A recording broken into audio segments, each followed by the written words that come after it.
Vadakara MDMA കേസിൽ പിടിയിലായ അധ്യാപികമാരെ Vadakara NDPS കോടതി 2 ദിവസത്തെ പോലീസ് കസ്റ്റഡിയിൽ വിട്ടത് ഇന്നലെയാണ്.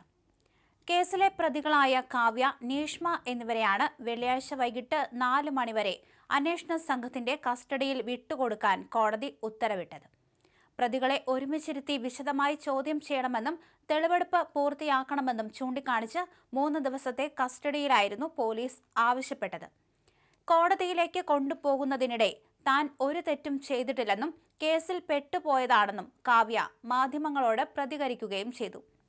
കേസിലെ മറ്റൊരു പ്രതിയായ കീർത്തന പറയുന്നതൊന്നും വിശ്വസിക്കരുതെന്നും യാഥാർത്ഥ്യം അതല്ലെന്നും താൻ പിന്നീടെല്ലാം വെളിപ്പെടുത്താമെന്നും കാവ്യ കൂട്ടിച്ചേർത്തു.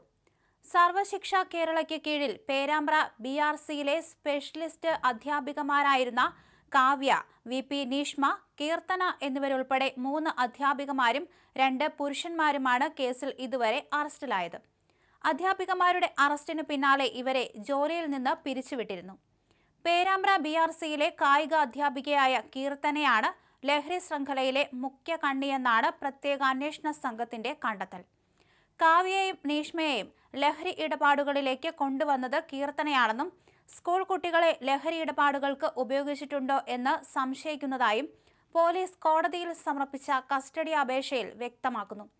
കീർത്തനയുടെ അക്കൗണ്ടിൽ നിന്ന് മറ്റ് അധ്യാപികമാരുടെയും 1-ാം പ്രതി സഹ്വാന്റെയും അക്കൗണ്ടുകളിലേക്ക് പണമിടപാടുകൾ നടന്നിട്ടുണ്ട്.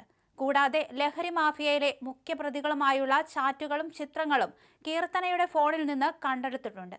എന്നാൽ കാവ്യയുമായുള്ള പണമിടപാട് മകന്റെ ചികിത്സയ്ക്കായി കടം വാങ്ങിയതും ചിട്ടിയുമായി ബന്ധപ്പെട്ടതാണെന്നുമാണ് കീർത്തനയുടെ അവകാശവാദം.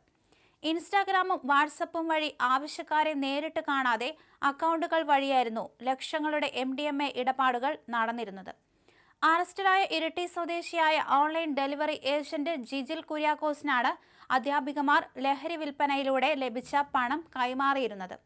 ജിജിൽ ബാങ്ക് വഴി പണം അയച്ച അക്കൗണ്ടുകളുടെ ഉടമകളെ കണ്ടെത്താൻ പരിശോധന തന്നെ പുരോഗമിക്കുകയാണ്. ബാങ്ക് രേഖകളടക്കമുള്ള തെളിവുകൾ ക്രോഡീകരിച്ചു വരികയാണെന്നും കേസിൽ വരും ദിവസങ്ങളിൽ കൂടുതൽ അറസ്റ്റ് ഉണ്ടാകുമെന്നും അന്വേഷണ സംഘം അറിയിച്ചു. അതേസമയം കേസിലെ പ്രധാന പ്രതികളെന്ന് സംശയിക്കുന്ന വയനാട് പുൽപ്പള്ളി സ്വദേശിയും നിരവധി ലഹരി കേസുകളിൽ പ്രതിയായ ഷിൻഡോ ഷിബുവും ഒളിവിലാണ്. അധ്യാപികമാരുടെ അറസ്റ്റോടെ ഫോൺ സ്വിച്ച് ഓഫ് ചെയ്ത് മുങ്ങിയ പുൽപ്പള്ളി സ്വദേശിയുടെ പുതിയ ഫോൺ നമ്പർ അടക്കം നിർണായക വിവരങ്ങൾ എക്സൈസിനും പോലീസിനും കിട്ടിയിട്ടുണ്ട്. ജിജിലുമായി അടുത്ത ബന്ധമുള്ള ഇയാൾ വലിയ തുകയുടെ സാമ്പത്തിക ഇടപാടുകൾ നടത്തിയതായി കണ്ടെത്തിയിട്ടുണ്ട്. ഇയാൾ രാജ്യം വിടാനുള്ള സാധ്യത കണക്കിലെടുത്ത് പ്രതി ചേർത്ത ശേഷം ലുക്കൌട്ട് നോട്ടീസ് പുറപ്പെടുവിക്കാനുള്ള നീക്കത്തിലാണ് അന്വേഷണ സംഘം.